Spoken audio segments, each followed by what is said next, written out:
The Christianization of Scandinavia took place between the 8th and the 12th centuries. The realms of Scandinavia proper, Denmark, Norway and Sweden, established their own archdioceses responsible directly to the Pope in 1104, 1154 and 1164, respectively. The conversion to Christianity of the Scandinavian people required more time, since it took additional efforts to establish a network of churches. The Sami remained unconverted until the 18th century. Although the Scandinavians became nominally Christian, it took considerably longer for actual Christian beliefs to establish themselves among the people. The old indigenous traditions that had provided security and structure were challenged by ideas that were unfamiliar, such as original sin, the Incarnation, and the Trinity. Archaeological excavations of burial sites on the island of Loven near modern-day Stockholm have shown that the actual Christianization of the people was very slow and took at least 150 to 200 years, and this was a very central location in the Swedish kingdom. 13th century runic inscriptions from the merchant town of Bergen in Norway show little Christian influence, and one of them appeals to a Valkyrie. During the early Middle Ages, the papacy had not yet manifested itself as the central Roman Catholic authority, so that regional variants of Christianity could develop. Since the image of a victorious Christ frequently appears in early Germanic art, scholars have suggested that Christian missionaries presented Christ as figure of strength and luck, and that possibly the Book of Revelation, which presents Christ as victor over Satan, played a central part in the spread of Christianity among the Vikings.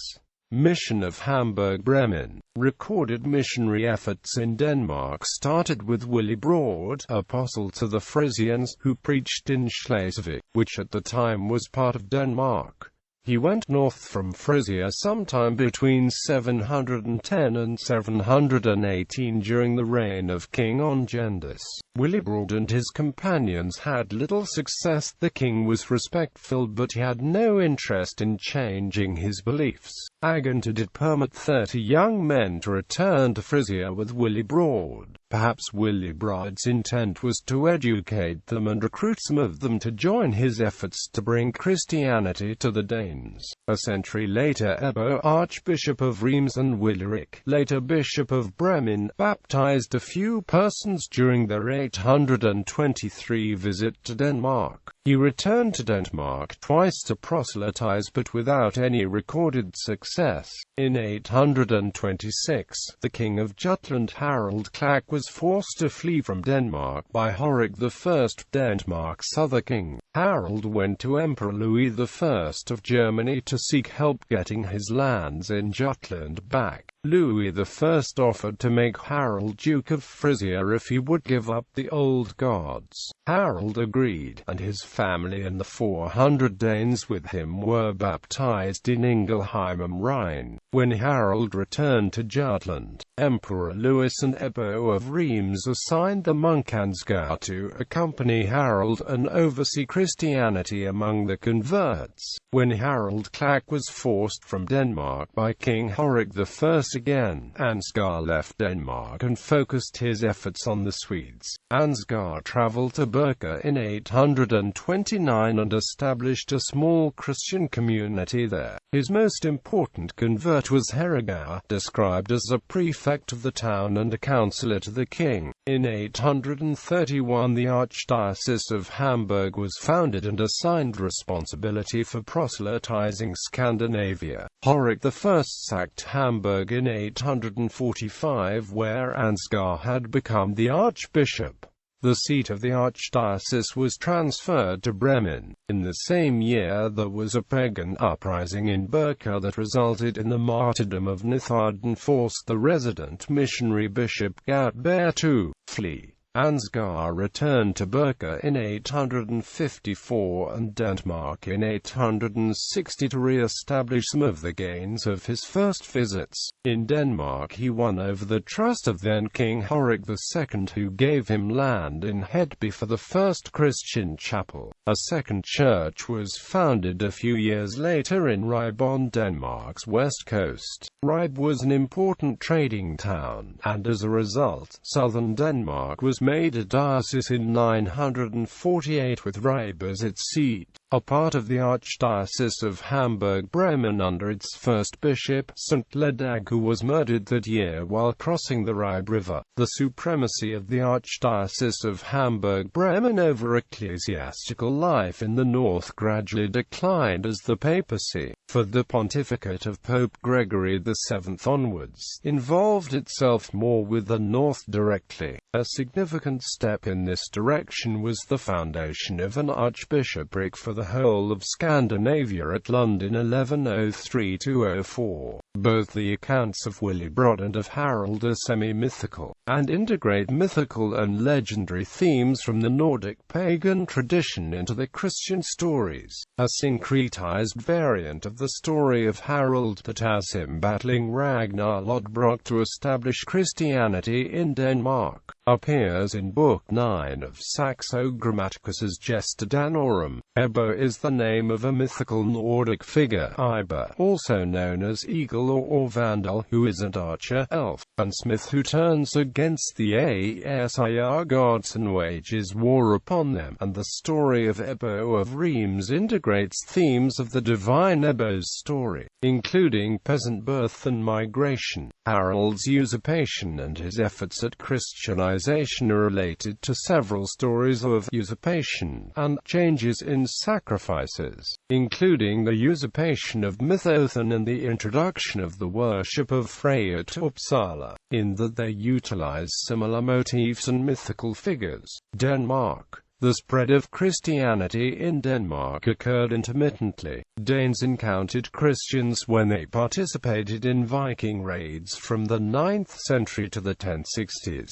Danes were still tribal in the sense that local chiefs determined attitudes towards Christianity and Christians for the clan and kinsmen. Bringing Christian slaves or future wives back from a Viking raid brought large numbers of ordinary Danes into close contact with Christians for, perhaps the first time, as the chiefs and kings of Denmark became involved in the politics of Normandy, England, Ireland, France, and Germany. They adopted a kind attitude toward the Christian subjects. In some cases the conversion of the chief or king appears to be purely political to assure an alliance or prevent powerful Christian neighbors from attacking. There were instances when the conversion of a powerful chief or one of the kings was followed by wholesale conversions among the followers. In a few instances conversion was brought about by trial by ordeal miracles wrought by saintly Christians in the presence of the king or other great men of the time. Christian missionaries recognized early on that the Danes did not worship stone or wooden idols as the North Germans or some Swedes did. They could not simply destroy an image to prove that Christ was a superior god. The great religious sites at Viborg, Letta, Lund, and Odense were also the location of Denmark's great assembly places. Religious sites in Denmark were often located at sacred springs, magnificent beach groves, or isolated hilltops. Missionaries simply asked to build chapels in those places.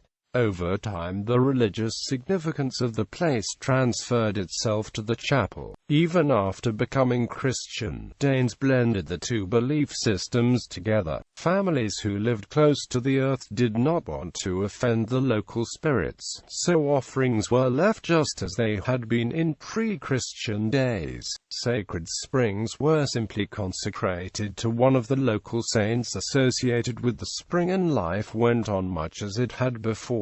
Christian missionaries were able to help the process along by locating churches on or near sacred places, in some cases actually using wood from the sacred groves for church construction.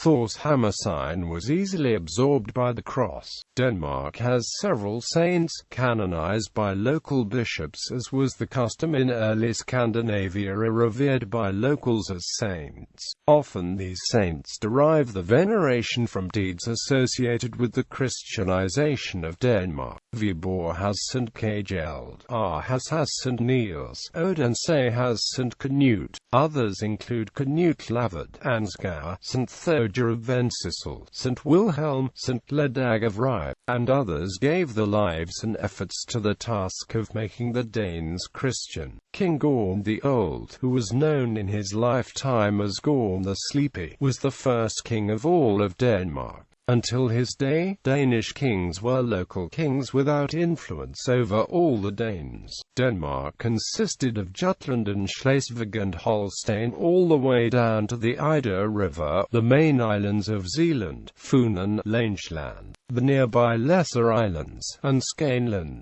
Gorm was said to be hard and heathen, but Queen Thyra's influence permitted Christians to live more or less without trouble. Gorm and Queen Thyra's son, King Harald Bluetooth, boasted on one of the stones at Jelling that he had made the Danes Christian. The first Danish king to convert to Christianity was Harald Klak, who had himself baptized during his exile in order to receive the support of Louis the Pious. Rimbert reports that he set out to return home, accompanied by missionaries. However, Sandmark regards it as unlikely that he actually returned home and thus considers his impact on the conversion of Denmark as probably minor. Christianity only gained a stronghold in Denmark following the baptism of Harald Bluetooth. Initially, Harald had remained pagan, although he had allowed public preaching by Christian missionaries as early as 935.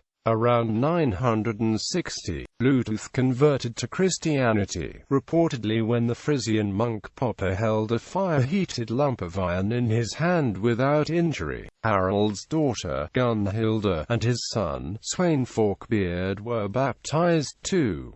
There was also a political reason for conversion. German histories record Harald being baptized in the presence of Emperor Otto I, Sweyn Forkbeard's godfather. One consequence of his conversion is that Danish kings abandoned the old royal enclosure at Jelling and moved the residents to Roskilde on the island of Zealand. Sweyn rebelled against his father, who spent an inordinate amount of time and money raising a great stone at Jelling to commemorate his accomplishments. One day King Harald asked a traveller if he had ever seen human beings move such a heavy load. "I have seen Sweyn drag all of Denmark away from you, sir.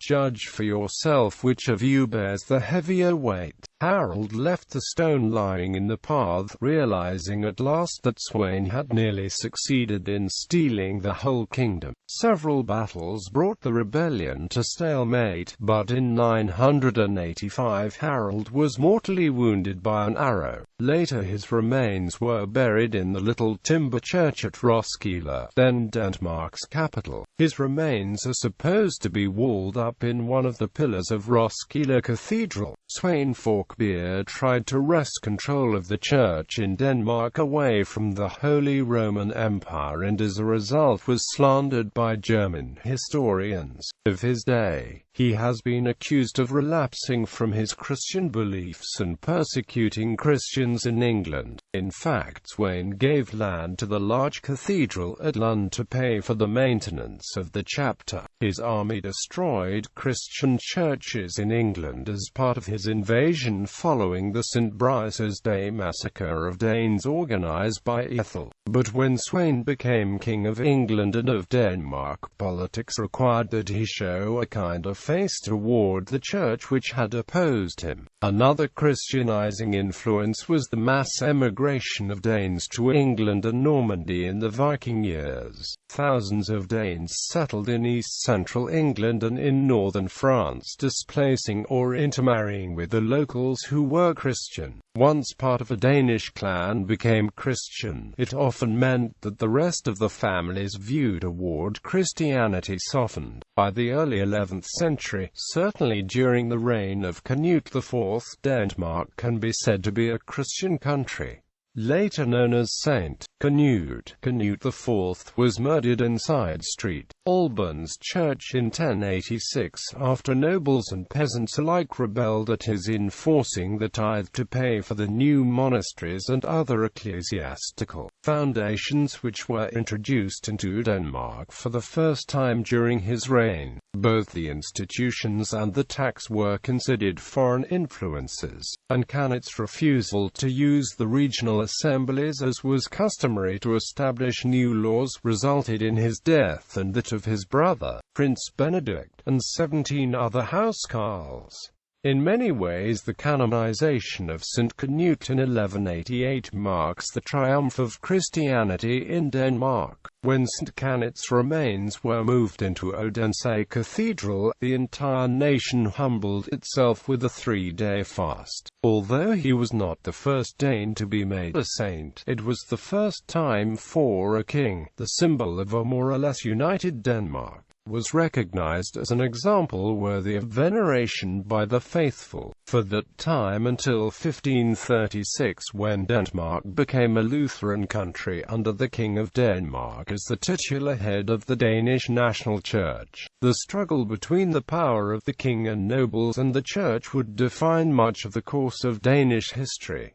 Faroe Islands. Sigmund Abrasteson was the first Faroe man to convert to the Christian faith, bringing Christianity to the Faroes at the decree of Olaf Tryggvason. Initially Sigmund sought to convert the islanders by reading the decree to the Alting in Tórshavn but was nearly killed by the resulting angry mob. He then changed his tactics, went with armed men to the residence of the chieftain Trondurigota and broke in his house by night. He offered him the choice between accepting Christianity or face beheading. He chose the former. Later on, in 1005, Trondurigota attacked Sigmund by night at his yard in Skavoy, whereupon Sigmund fled by swimming to Sandvik on Suðuroy. He reached land in Sigmundargjof in Sandvik, but a farmer in the village killed the exhausted Sigmund and stole his precious golden armring. Norway. The first recorded attempts at spreading Christianity in Norway were made by King Haakon the Good in the 10th century, who was raised in England. His efforts were unpopular and were met with little success. The subsequent King Harald Greyhide, also a Christian, was known for destroying pagan temples but not for efforts to popularize Christianity. He was followed by the staunchly pagan Håkon Sigurdsson, who led a revival of paganism with the rebuilding of temples. When Harald I of Denmark attempted to force Christianity upon him around 975, Håkon broke his allegiance to Denmark. A Danish invasion force was defeated at the Battle of Hjørungavare in 986. In 995 Olaf Tryggvason became King Olaf I of Norway. Olaf had raided various European cities and fought in several wars. In 986, however, he met a Christian seer on the Isles of Scilly. As the seer foretold, Olaf was attacked by a group of mutineers upon returning to his ships. As soon as he had recovered from his wounds, he let himself be baptized. He then stopped raiding Christian cities and lived in England and Ireland. In 995 he used an opportunity to return to Norway. When he arrived, Håkon Jarl was already facing a revolt, and Olaf Tryggvason could convince the rebels to accept him as a king. Håkon Jarl was later betrayed and killed by his own slave while he was hiding from the rebels in a pigsty. Olaf I then made it his priority to convert the country to Christianity using all means at his disposal. By destroying temples and torturing and killing pagan resistors, he succeeded in making every part of Norway at least nominally Christian. Expanding his efforts to the Norse settlements in the west, the king's sagas credit him him with Christianizing the Faroes, Orkney, Shetland, Iceland and Greenland. After Olaf's defeat at the Battle of Svolde in 1000, there was a partial relapse to paganism in Norway under the rule of the Jarls of Lade. In the following reign of St. Olaf, pagan remnants were stamped out and Christianity entrenched. Nicholas Breakspere, later Pope Adrian IV, visited Norway from 1152 to 1154. During his visit, he set out a church structure for Norway, the papal bull confirming the establishment of a Norwegian archdiocese at Nidaros is dated November 30, 1154. Iceland. Irish monks known as Papa are said to have been present in Iceland before its settlement by the Norse in the 9th century. Following King Olaf I's taking of Icelandic hostages, there was tension between the Christian and pagan factions in 10th century Iceland. Violent clashes were avoided by the decision of the Althing in 1000 AD to put the arbitration between them to Thorgeir Josvetning Agothi, the leader of the pagan faction. He opted, after a day and a night of meditation, that the country should convert to Christianity as a whole, while pagan worship in private would continue to be tolerated. Sweden. The first known attempts to Christianize Sweden were made by Ansgar in 830, invited by the Swedish king Bjorn Taugi. Setting up a church at Birka, he met with little Swedish interest.